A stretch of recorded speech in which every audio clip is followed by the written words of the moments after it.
প্রিয় দর্শক মণ্ডলী, তুমি যতই বড় হবে ততই কিন্তু জানতে পারবে, শিখতে পারবে এবং বুঝতে পারবে। বড় হয়েই তুমি তোমার কোনটা প্রয়োজন এবং কোনটা অপ্রয়োজন সেটাও কিন্তু তুমি জানতে পারবে। প্রিয় দর্শক মণ্ডলী, যখন ছোট ছিলেন তখন কোনো কিছু বুঝতে পারেন নাই। বড় হয়ে আপনাকে কি করতে হবে বা আপনার জীবন কিভাবে সাজিয়ে তুলতে হবে এটা কিন্তু আপনি কখনোই বুঝতে পারেন নাই।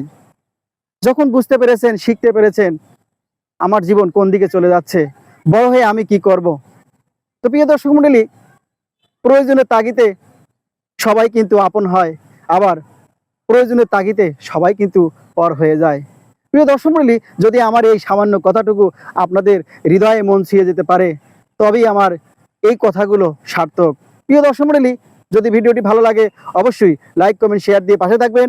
পরবর্তী নতুন কোনো ভিডিওর জন্য ধন্যবাদ সবাইকে।